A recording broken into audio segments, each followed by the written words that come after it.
오늘부터 시작을 해서 몇 번, 앞으로 얼마 전에 제가 몇 번 더 하는지 잘 모르겠습니다만, 지난주까지는 세계관에 대한 조금 신학적인, 좀 추상적인 얘기를 좀 했죠. 근데 오늘부터 한 몇 번은, 세 번 정도는 저희가 우리의 아이덴티티에 대한 말씀을 좀 드릴까 생각을 합니다. 어쨌든 내가 누구고, 우리가 누군가, 그 중에서 우리의 아이덴티티 중에서 이제 제일 중요한 우리의 아이덴티티 하나가 직업인으로서 아이덴티티입니다. 그래서 오늘은 기독교 세계관과 직업에 대한 얘기 이런 말씀을 드리려고 하는데요. 부분적으로 몇몇 분들하고 또 나눈 적도 있고요.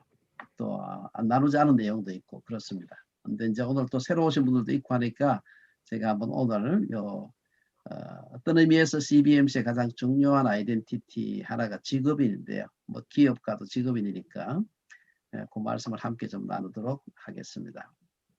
함께 함께 읽으면 좀 복잡하니까 제가 그냥 읽겠습니다. 우리가 잘 아는 말씀인데 베드로전서 2장 9절 오직 너희는 택하신 족속이요 왕같은 제사장들이요 거룩한 나라여 그의 소유된 백성이니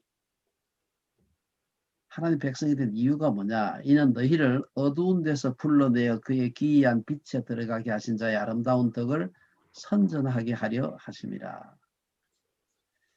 네, 우리를 직업인으로 기업인으로 부르신 것도 이러한 뜻이다. 골로새서 3장 23절 무슨 일을 하든지 마음을 다하여 주께 하듯 하고 사람에게 하듯 하지 말라. 교회 일만 선교회 일만 주께 하듯 하고 디모데전서 4장 4절에 보면은 하나님이 지으신 모든 것이 선하다. 우리가 종교적인 냄새가 나는 건 선하고 그렇지 않은 건 뭐 악하진 않을지 모르지만 별로 선하진 않다. 그런 생각을 많이 하는데 약간 좀 잘못된 것이다 하는 것이죠. 그 중에 이제 우리가 관심 있는 게 돈인데요.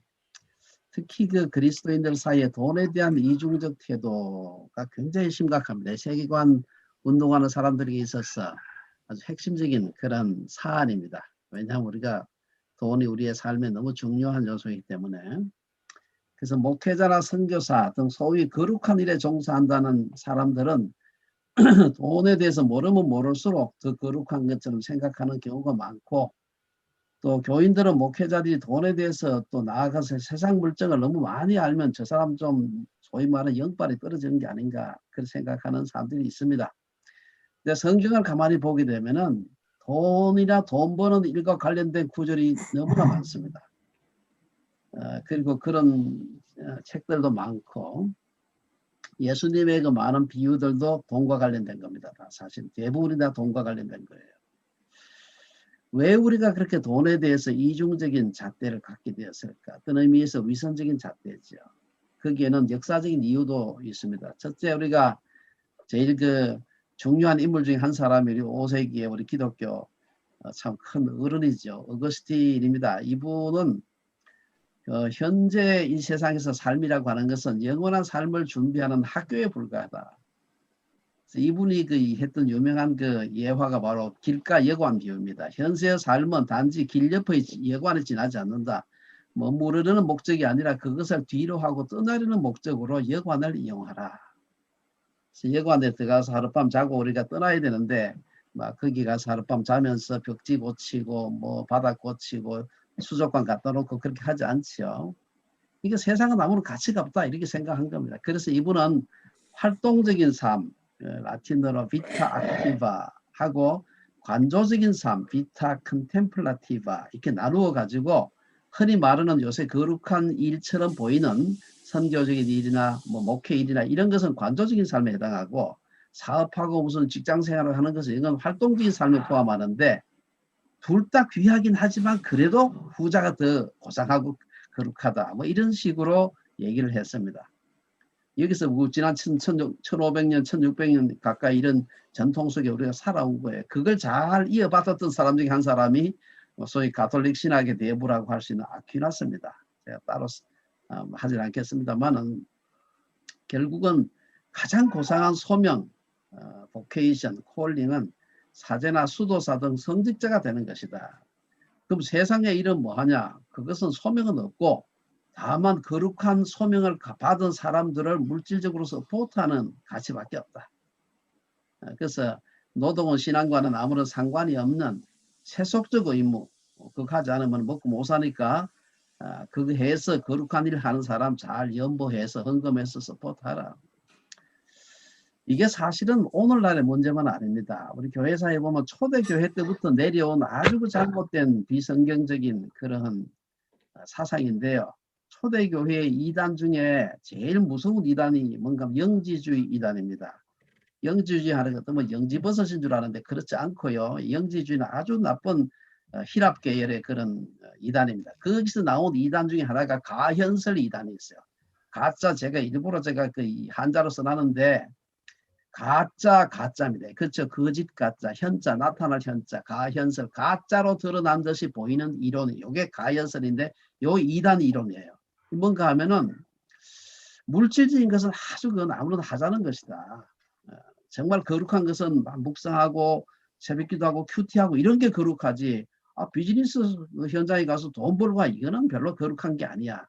따라서 물질적인 것은 아주 하찮은 것이고 영적인 거 눈에 보이지 않는 거 이것만 사실은 거룩한 것이다. 요것을 갖다가 우리 기독교 신앙에 적용을 해가지고 예수님처럼 거룩한 분이 어떻게 이 하찮고 보잘것없는 더러운 육신을 입고 오셨을까? 세상에 예수님이 오셨는 듯이 복음서에 많이 얘기하고 있는 것은 단지 육신을 입고 온 듯이 가짜로 보였을 뿐이지 실제로는 그분은 이 세상에 영으로만 계셨다. 라고 주장하는 이단입니다. 그래서 요게 이제 그 히랍의 그 스토아 철학에서 출발한 이단인데 그 유명한 모토가 그겁니다. 소마는 세마다. 소마는 히랍 말로 육체라는 뜻이고 세마는 감옥이라는 뜻입니다. 우리의 육체는 감옥이다. 그러면 감옥에서 있는 사람은 제일 큰 소원이 뭡니까? 감옥에서 나가는 거죠. 그러면 육체라는 감옥에 갇혀 있는 이 인간의 영혼이 감옥에서 탈출한다는 것은 죽는 걸 의미하는 겁니다. 그래서 죽음이라는 것을 그렇게 찬양을 하고 그래서 스토아 철학에서는 자살을 그렇게 미화했어요. 이 스토아 철학을 창시했던 제논이라는 사람은 창시를 했으니 뭐 실천을 해야 되지 않겠어요? 그래가지고 실제로 굶어서 자살했습니다. 그 사람. 여기서 나온 것이 뭔가 하면 영적인 건 귀하고 육체적인 것은 하자는 것이야. 이런 잘못된 그 기독교 이단이 생겨나게 되었고 이 이단이 얼마나 지독했는지 초대교회 존망이 걸려있던 그런 문제였어요. 그래가지고 여러분이 그 사도들 중에서 제일 오래 살았던 사도가 사도 요한 아닙니까? 사도 요한은 거의 한 AD 100년까지 살았어요. 그때 이미 영지주의가 교회에 들어와서 난리를 치고 있을 때가 돼가지고 요한 1세에 보면은 그 많은 이단들이 있는데도 불구하고 사도 요한이 뭐라고 얘기하면 이단은 뭐냐 하면은 예수께서 육체로 오심을 부정하는 놈들이 다 이단이다. 그런 놈들 교회에서 쫓아내라 이렇게 얘기를 하고 있습니다. 이게 정말 중요한 얘기입니다. 오늘날도 돈 벌고 뭐 세상에 사는 건 그거는 대충 해도 되고 별로 귀중하지 않으니까 새벽기도 하고 큐티하고 뭐 하고 이런 건 거룩하다. 이 생각이 뿌리가 2000년 아니 2000년도 더 돼요. 사실은 스토아 철학에서 나왔으니까. 그래서 여러분이 여기서부터 오늘날 소위 그 물질적인 것에 대한 경시가 나왔다. 이것은 중세로 들어와 가지고 형태가 조금 변질돼서 발전했는데 뭔가 하면 교회에서 하는 일은 거룩하고 세상에서 하는 직업적인 일은 속되다. 이런 잘못된 생각을 하게 된 것이고 여기서 누가 출발했느냐. 요 병신도들이 나오게 됩니다. 병신도는 내가 만든 말이 아니고 옥하는 목사님 만든 말이에요. 제가 그래서 조금 속된 거친 말이긴 하지만 이 옥하는 목사님이 한 말입니다. 평신도들이 주일에는 거룩한 곳에서 보내고 교회에서 보내고 평일에는 속된 곳에서 직장에서 사업장에서 생활을 하다 보니 교회와 세상을 분리해서 보는 시각을 갖게 되었다. 그렇게 갖게 되니까 결국은 평신도가 없어지고 병신도들이 되었다. 그런 말이에요. 이게 아주 역사가 깊습니다. 그럼 우리 한국교회는 그 이원론이 어떻게 들어오게 되었느냐. 한국교회는요. 어느 나라로 다 있는 거지만 우리는 특별히 그 무속신앙이 우리에게 이원론적인 생각을 부추기는 아주 우리의 소위 말 기층신앙이 되었습니다. 무속신앙이 뭐냐. 무속신앙은요. 원시종교의 한 형태지요. 거기서는 샤먼, 주술사는 무당을 말합니다. 이런 사람을 통해서만 영적 세계와 교류할 수 있다. 요게 우리 기독교에 들어와서 목사를 통해서만 소위 말해서 영빨이 있는 사람을 통해서만 하나님과 하나님의 직통 계시를 받고 하나님께 기도하고 가톨릭에서 마리아를 통해서 똑같은 얘기입니다. 사실 이게 다 가톨릭, 개신교 다 이 이원론에 깊이 젖어 있습니다. 무속신앙의 대표적인 두 가지 특징이 뭐냐? 기복신앙이에요. 뭡니까? 왜 신앙을 갔습니까? 복 받으려고. 우리 다 복 받으려고 하지만 그놈의 복이 무슨 복이냐? 세상에서 현세적이고 물질적인 복만 복이라고 생각하는 이 잘못된 이원론도 여기서 생겼다. 그래서 이 땅에서 가시적 복이 돈 벌고 뭐 이런 것이 초월적인 복을 압도하고 나아가서 초월적 신앙조차도 현세적 복의 수단으로 전락하게 될 때 우리는 이것을 기복적 신앙이다. 기복적 신앙이 한국교회를 망친다고 우리가 많이 얘기하죠. 번영신학, 삼박자 구원 이런 것들이 무속적 성향이 강한 한국인들에게 폭발적 인기를 끌었고 그런 걸 내세워야 교회가 잘 돼야 중요한 것은. 이 목사들은 교회 부흥시키려고 그래야 월급도 많이 받고 하니까 길을 쓰고 번영신학을 확산시키는 것이다. 아주 잘못된 것이다. 이원도적 삶의 가장 큰 문제가 뭡니까? 종교적 의식의 현장, 예배 같은 거, 현장, 부흥회 같은 거, 이런 분위기에 있을 때는 굉장히 거룩한 듯한데 그 장소 벗어나서 사업장에 가면 이게 전혀 아니 옳시다 하고 다른 행태로 살아가는 모습을 이원론적 삶이라고 한다. 요 이원론적 뿌리가 왔느냐 하면요. 제가 너무 내가 업이 원래 공부한 게 업이는 자꾸 꼴잡은 얘기 하는 것 같은데 죄송합니다. 이원론의 뿌리가 어디서 나왔느냐. 이게 국소화된 신관에서 나와요. 국소화된. localized 이 신관, 신이 뭐냐? 신은 무속신들처럼 자신의 영역이나 종교적 의식의 현장에서만 힘을 쓰는 것이에요. 그렇죠. 대추나무 귀신은 대추나무에만 있는 것입니다. 아래목 귀신은 아래목에만 있는 거예요. 물귀신은 물에만 있는 것이지 물귀신이 아무리 힘이 세도 땅 위에 나와 있는 사람한테는 무슨 얘기를 못하는 거예요. 산신령은 산에서만 힘을 쓰는 거죠. 그래서 요 신들이 자기가 힘쓸 수 있는 영역이 정해져 있다는 거예요. 요걸 가지고서 교회에 들어오게 되면은 하나님 어디 계시냐? 예배당 안에 계신다. 거룩한 집회에 있는 데만 계신다. 요 생각하니까 내 일터에서는 하나님이 없는 것 같아요. 없는 것처럼 행동을 하는 것입니다. 이게 소위 이원론적인 행습이다. 그래서 여기 아까 말씀드린 대로 무속신앙의 특성인데 요게 그대로 우리 한국 교회에 들어온 것입니다. 이것은 한국만 그런 건 아니에요. 서양도 그렇습니다. 근데 우리가 조금 더해요. 이게. 왜냐? 무속이 우리의 삶에 굉장히 깊이 들어와 있어요. 서양도 비슷합니다. 여러분 서양의 그 신들 같으면 어릴 때 여러분들 그리스 로마 신화 이렇게 보셨죠. 그거 보면 뭐 무슨 뭔가 신이 다 있어. 다 있는데 달의 신도 있고 산신도 있고 태양신도 있고 다 있는데 서양신은 우리하고 조금 다른 신 특징이 있는 게 뭐 서양신은 기능적 신도 있습니다. 우리나라는 기능적 신은 거의 없어요. 한국에는. 무속신화는 거의 대부분이 장소에 매여 있는 신들입니다. 부뚜막 신은 어디 있어요? 부뚜막에만 있는 겁니다. 그런데 서양에는 바다의 신, 포세이돈, 그건 바다에만 있죠. 근데 그 사람들은 그 장소에 매여 있는 신만 있는 겁니다. 덕의 신, 도덕의 신, 이런 기능의 신이 있어요. 이게 조금 다르다 보니 우리나라는 그런 신은 삼신할례밖에 없습니다. 그 우리가 어떻게 해야 될까? 성경이 말하는 바른 축복을 우리가 이해하고 회복하는 것이 필요합니다. 현세적 복은 영적인 복과 연결될 때 진정한 축복이 되는 것이다. 그래서 우리가 기복신앙을 벗어나는 것이 필요하다. 그렇게 하려면 어떻게 해야 될까? 바른 신앙을 회복하는 것이 필요해요. 하나님이 거룩한 냄새가 나는 종교적인 냄새가 나는 곳에만 계시는 게 아니라 어디나 계시는 분. 이게 소위 그 라틴어로 코람데오 면전신앙, 하나님의 면전에 있다고 하는 신앙이에요. 이게 세계관 운동의 핵심적인 사실은 그런 목표이기도 합니다. 여기서 우리가 특히 대부분 다 우리 한 분 제외하고 다 우리 그 개신교 신자니까 뭐 성직자가 누군가에 대한 이 개념을 바꾸지 않으면 이원론으로부터 벗어나기가 굉장히 어렵습니다. 성직자가 누군가? 머리에 손 얹고 안수받아야 되는가? 물론 그게 이제 교단에서 인정하는 목사가 되는 거죠. 그러나 성경적인 관점에서 성직자는요.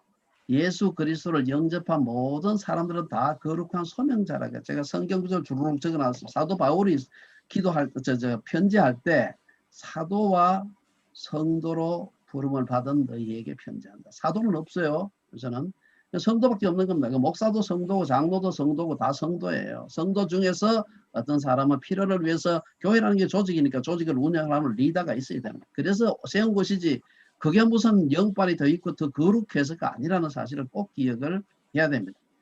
그래서 그렇다면 세상에서 우리 그리스도인들이 하는 직업도 목사만 소명에 의해서 신부만 소명에 의해서 되는 게 아니고 세상에서 직업인들도 결국은 소명에 의한 것이야. 이게 소위 그 개혁주의 종교 개혁자들 가장 중요한 모토였습니다. 목사는 교회에 파송된 성직자지. 왜냐하면 교회 일을 함으로써 먹고 사니까.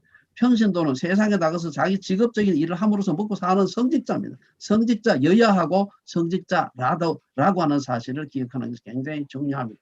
그래서 우리가 교회 직분이 절대로 필요하죠. 장로 목사 있어야 됩니다. 그래야 교회 조직이 300명, 400명 넘어가게 되면 그냥 형제 자매 이래가지고 다 통달이 안 되는 경우가 있습니다. 필요하긴 하지만 그러나 성직자와 평신도는 계급이 아니다.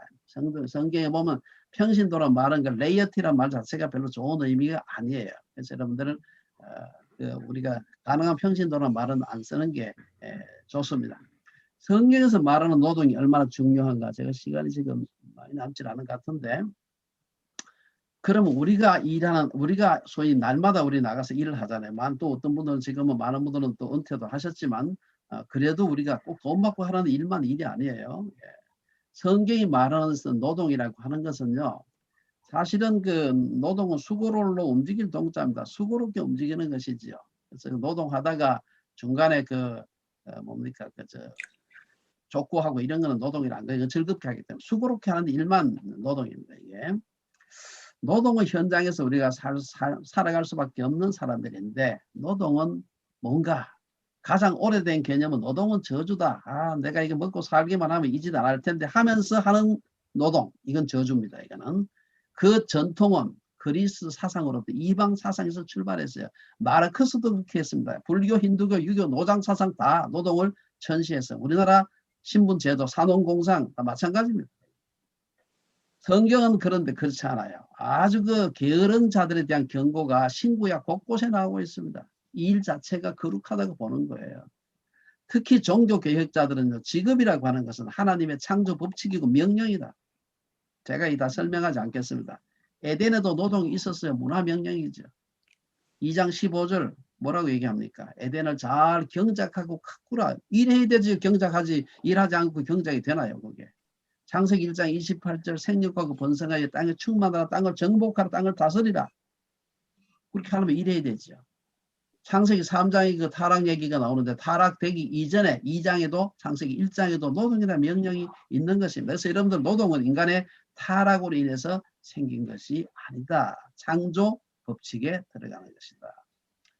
노동은 예배의 연장입니다. 여러분 예수원에 가보신 분 계신지 모르겠어요. 예수원에 가면 기둥에다 붙여놨어요. 노동은 기도요. 기도는 노동이다. 알쏭달쏭하고 꼭 반야심경에 나오는 무슨 말 같죠. 근데 그게 아니고 이게 중세 때부터 내려오던 아주 유명한 중세 수도원에서의 모토입니다. 노동은 기도다. 이건 이제 하도 알쏭달쏭해서 제가 해석을 했습니다. 이게 무슨 뜻이냐. 옛날에 대천덕 신부님 살아계실 때 가면 늘 이가 질문을 해요. 이게 무슨 뜻이냐 해석해봐라. 이런데 대답하기 힘들어요. 근데 제가 제 나름대로 해석을 하나 만들었어요. 노동은 기도하는 것처럼 거룩하고 기도는 노동하는 것만큼 힘들다. 제 해석이니까 꼭 따라하지 마세요. 저는 그렇게 해석을 했습니다. 노동도 거룩하고 기도도 거룩하지만 노동도 거룩하다는 것을 얘기하는. 그래서 우리 아까 읽었던 골로새서 3장 23절 읽었죠. 직업에는 귀천이 없다. 노동은 인생의 의미와 가치다. 노동은 인생의 의미와 가치다. 이렇게 사람이 살아가는데 노동하지 않는다, 일하지 않는다, 돈을 받거나 먹는 지금 두 번째 문제입니다. 인생의 의미와 가치, 노동하지 않게 되면 내가 왜 존재하나 이런 생각을 하게 되는 것입니다. 우리 인생은 불교에서 하는 얘기죠. 공수래 공수고 빈손으로 왔다가 빈손으로 간다 그러자면 그렇지 않습니다. 여러분 올 때도 하나님으로부터 굉장히 많은 걸 받아서 가지고 와요. 여러분 한 7, 80년 살아갈 수 있는 건강 가지고 오죠. 보통 사람은 지적인 능력 가지고 나오죠. 어떤 사람은 또 금수저로 오죠. 많이 가지고 와요. 그러면 빈손으로 가느냐? 그렇지 않습니다. 이 땅에 사는 동안 우리가 하나님 앞에 어떻게 충성했느냐에 따라서 하늘 창고에 엄청나게 많은 걸 쌓고 가는 분도 있고 빈털이로 그야말로 개털모자 쓰고 오는 분도 있다. 거기서 나오는 것이 우리 잘 아는 그 달란트 얘기입니다. 여러분 마태복음 25장에 보면 한 달란트, 두 달란트, 5달란트 얘기 나오죠. 성경은 일하기 싫거든 먹지도 말라 죽으라는 뜻이죠. 그래서 굉장히 종교개혁자들 직업을 거룩하게 생각했어요. 일반 직업을 말해요. 꼭 수도사, 목사, 뭐 선교사만 얘기하는 게 아니에요. 종교개혁자들 직업을 이웃사랑의 표현으로 보았습니다. 일해야 돈 생기죠. 그래 해피벅스도 내고 그러죠. 그렇지 않습니까? 이거 일 안 하면 이게 돈을 벌 수가 없어요. 돈이 있어야 이웃사랑을 구제도 하고 또 물질로 구제할 뿐 아니라 물론 물질 아니고도 구제할 방법이 있습니다만은 우리가 종교개혁자는 직업은 이웃을 사랑할 수 있는 표현의 방법이다. 이 세상에 제일 큰 구제가 무슨 구제? 여기 아마 지금도 경영을 하고 계시는 분이 계실 거예요. 저는 뭐 뷰라고 하는 걸 뷰라 기독교 세계관 대학원 만들어서 6명밖에 고용을 못했습니다만 이제 저도 은퇴하려고 생각하는데 물려주고. 여러분 큰 기업 하는 분들 뭐 몇백 명씩 고용하지 않습니까? 고용하는데 고용은 돈만 주는 게 아니에요. 그 가게를 그 가족을 먹여 살리지 않습니까? 세상에 그런 큰 구제가 어디 있어요? 한 달에 여러분 몇천 불씩 돈 줄 수 있다는 게 그게 보통 일이 아니죠. 그 어떤 그 이웃 사랑보다도 더 큰 표현에 해당합니다. 성경은 왜 일을 하느냐? 왜 우리가 일을 하고 직업을 가지고 사업을 하고 월급 생활을 하느냐? 하나님의 영광을 위해서 해라. 일만 그렇게 하는 게 아니라 우리의 모든 일을 다 그렇게 하라는 것입니다. 그래서 우리가 우리의 노동이 하나님의 거룩한 창조 법칙이요 명령이요 구속에 대한 감격 그리고 우리의 예배일 때 예배는 예배당에서 주일날만 드리는 게 아니에요. 나머지 the other 6 days 예배로 이웃사랑의 표현일 때 이 노동의 목적이 이것이 다만 먹고 살기 위해서 구체 없이 하는 일이 아니라 이게 정말 하나님 앞에 상급받을 일이고 천국의 상급과 관련되어 있다고 생각할 때 여러분 일하는 자체가 힘들죠. 일은 힘든 것입니다. 그러나 그것을 정말 우리가 즐길 수 있고 감사할 수 있는 것이죠. 예, 요거 얘기만 하고 제가 대충 좀 마치는 게 좋을까. 시간에 많이 가가지고. 자, 그러면 우리가 직업이라는 게 뭐냐 하는 걸 얘기를 또 생각해 볼 필요가 있습니다. 아까 제가 말씀드린 대로 많은 분들이 돈에 대해서 모를수록 더 거룩하고 세상 물정에 어두울수록 더 경건하다. 이런 착각을 하고 있습니다. 좀 그렇지 않다는 것을 우리가 꼭 기억을 해야 됩니다. 그래서 우리 목사가 너무 돈을 갖다가 은행 원처럼 쫙 세면 은혜가 팍 떨어진다 생각하는 분이 있는데 그렇지 않다. 경영과 경건. 저는 제가 말 하나 만들었어요. 경영이 없는 경건. 말이 너무 어려운가요? 경영이 없는 경건은 제가 이름을 붙여서 그건 비만 경건이다. 비만은 뭡니까? 그 근육도 없으면 그냥 패트만 지방만 잔뜩 있어서 힘을 하나도 못 써요. 그거는 경건이 있는데 경영도 있어야 되는 것입니다. 경영은 뭡니까? 돈 버는 능력이에요. 어떻게 하면 일을 잘할까? 어떻게 하면 사람들을 일해서 잘 섬길까? 그 재능이 필요한 겁니다. 경영과 경건은 함께 가야 되는 물질과 영성도 같이 가야 되는 것입니다. 어느 한쪽은 영성에만 치우치면 영지주의 이단이 되고요. 물질에만 치우치게 되면 돈밖에 모르는 수전도가 되는 것이죠. 그거는 성경에 대한 태도가 아니다.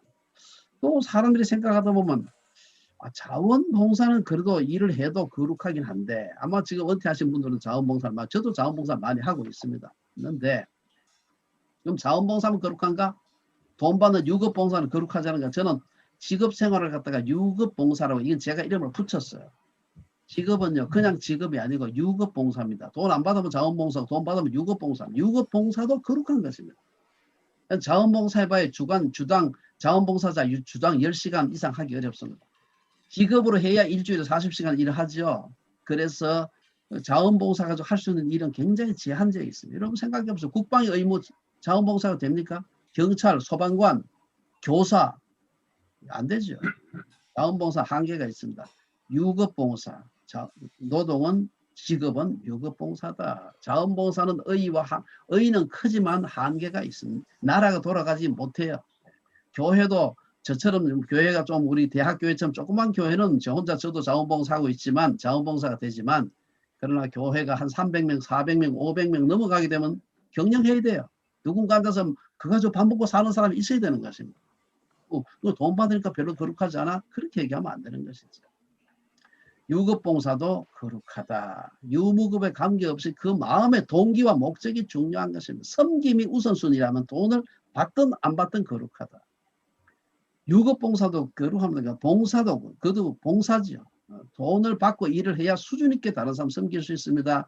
여러분 권투할 때 아마추어 선수하고 프로페셔널 권투 선수가 뭐가 다릅니까? 수준 차이가 만큼은 왜 납니까?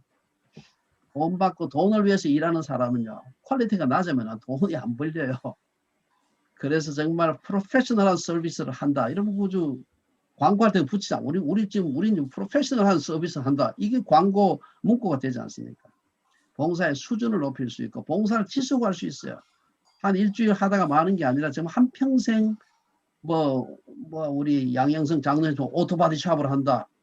한 일주일 정도 하다가 그만두면 안 되거든요. 봉사, 유급 봉사. 그래야 오랫동안 할 수 있어. 먹고 살아야 오랫동안 하지. 왜 먹고 삽니까? 오랫동안 섬기기 위해서. 그래야 자존감이 생기는 거예요. 내가 남을 섬긴다고 생각해야 되지. 내가 그냥 내 돈만 번다 생각하면 그리스도인은 자존감이 높아지기가 쉽지가 않습니다. 직업은 유급 봉사다. 아까 우리 베드로전서 2장 9절 읽었죠? 유급 봉사, 무급 봉사, 자원 봉사면 거룩한 것이 아니라 유급 봉사도 얼마든지 거룩해야 되고 거룩할 수가 있다는 사실이에요. 유무급에 관계없이 마음의 동기와 목적이 중요하다는 것이지요. 심지어 목회나 선교조차도 자기 탐욕을 위해 산 사람이 얼마나 많습니까? 그건 전혀 거룩하지가 않은 겁니다. 그걸 꼭 기억을 해야 됩니다. 머리에 손 얹고 안수받고 목사라고 뭐 이렇게 해가지고 거룩하게 되는 게 아니라 그 마음에 정말 하나님을 사랑하고 이웃을 사랑하는 마음이 있느냐. 그 마음 가지고 돈을 받고 일을 하든 안 받고 일을 하든 관계없이 그 일이 정말로 내가 하나님을 섬기는 마음으로 이웃을 사랑하는 마음으로 할 때 그 직업은 거룩한 것입니다. 종교적인 냄새가 안 나도 괜찮고 나도 괜찮습니다. 유급 봉사는 그래서 귀중한 것입니다. 직업은 귀중하다는 것이죠. 그래서 돈에 대한 이중적 태도를 가지면 안 된다. 자원봉사 귀하죠. 그러나 한계가 있다는 사실을 알아요. 우리가 자원봉사 해야 되죠. 저도 뭐 하고 있습니다만은 그 해야 돼요. 그러나 그것만 가지고 하나님의 나라 또 이 사회가 돌아가지는 않는다 하는 사실을 기억해야 됩니다. 마음의 동기와 목적이 중요하다. 그러나 돈만 벌기 위해서 돈 자체가 목적이 되는 것. 그거는 거룩하지가 않다. 우리가 그런 직업관을 가지게 되면 안 되는 것입니다. 유급 봉사의 당위성, 아까 말씀드렸죠. 봉사의 수준이 달라지고 봉사의 지속성이 달라지기도 봉사의 자존감이 있다. 그래서 우리가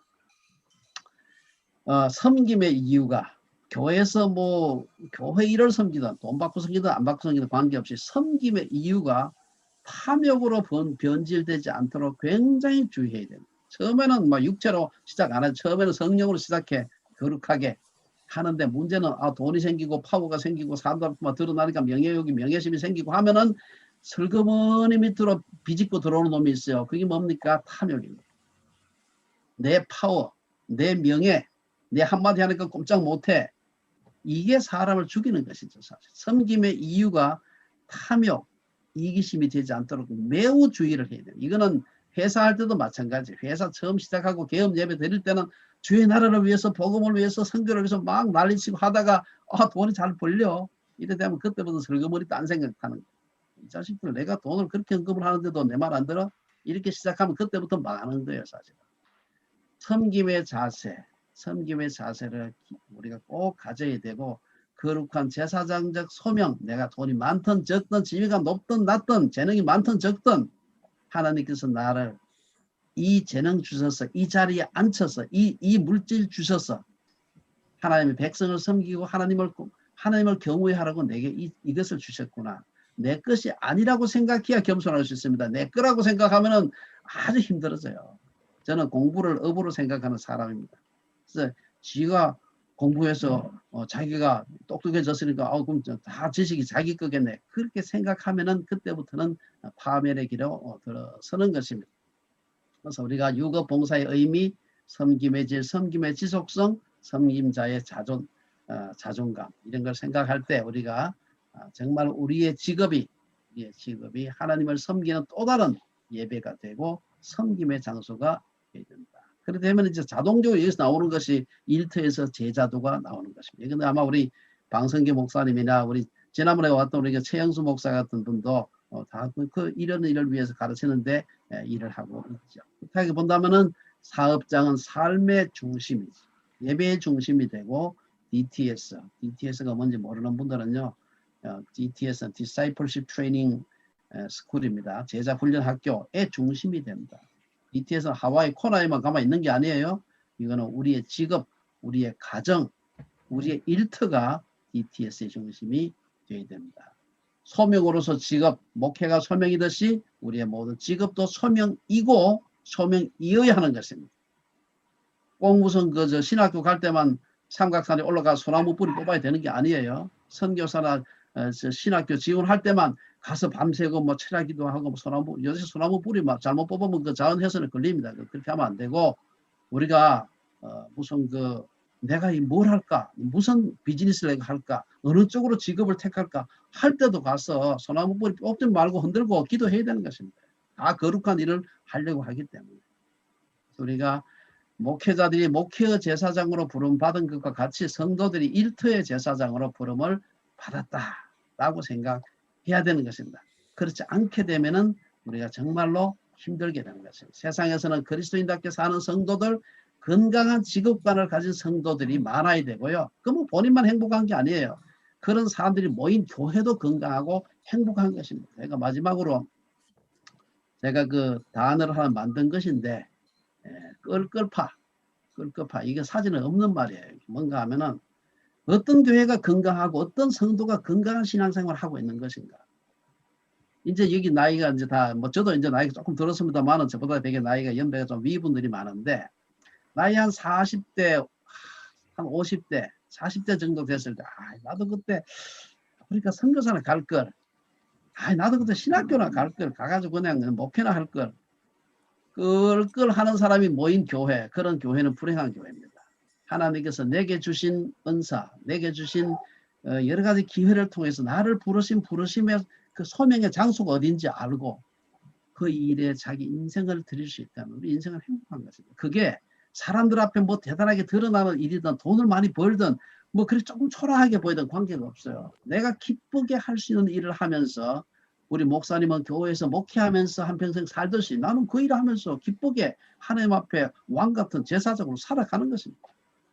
그런 사람들은 끌끌파가 아니죠. 끌끌파가 많은, 끌끌하는 사람 많은 교회는 불행한 교회고 건강하지 않은 교회고, 그렇게 살면은 우리 개인의 삶도 행복할 수가 없습니다. 저는 우리 CBMC가 정말 끌끌하지 않고요. 나를 부르신 부름의 소명의 장소가 어딘지, 내 일터, 뭐 내 가정일 수도 있어요. 많은 전업주부들은 가정이 또 일터이기 때문에 그러한 곳을 주신 하나님께 감사하고, 이걸 통해서 내가 어떻게 내 가까이 있는 사람, 가족을 사랑하고 우리 이웃을 사랑하고 하나님을 잘 섬길지, 섬기는 방법은 다 다를 수 있습니다. 그러나 그러한 마음을 가지고 우리의 직업적인 일에 혹은 우리의 사업장에 갈 때 우리는 그런 사람을 가리켜서 감히 하나님의 성도, 그리스도의 제자라고 부를 수가 있다는 것입니다. 그래서 저는 우리 CBMC가 그런 참 일터의 제사장으로 살아가는, 머리에 손 안 얹어도 괜찮아요. 안수한다고. 일터의 제사장으로 살아가는 우리 CBMC 모든 멤버들이 되시기를 주의 이름으로 축원합니다. 기도하겠습니다. 주님, 이 시간 우리가 함께 참 그리스도인으로서 세상을 산다는 것이 무엇인지, 특별히 직업을 가지고 우리가 이 세상에 살아간다는 것이 무엇인지, 또 직업이나 사업을 통해서 돈을 번다는 것이 무엇인지, 그것이 하나님 나라와 어떤 관계가 있는지 짧은 시간이지만 생각해 보았습니다. 우리 속에 있는 잘못된, 세상이 심어준 그 잘못된 그런 사고들, 잘못된 이원론 버릴 수 있도록 도와주시옵소서. 우리 CBMC 모든 멤버들을 축복하시고 저들의 생업과 저들의 가정을 주께서 축복해 주시되, 그 축복이 자기에만 머물지 않게 하시고 그 축복이 우리 이웃에게 하나님 나라를 위해서 흘러가게 만드는 귀한 아브라함의 복을 받는 믿음의 가정들 될 수 있도록 축복해 주시옵소서. 예수님 이름으로 기도드리옵나이다. 아멘.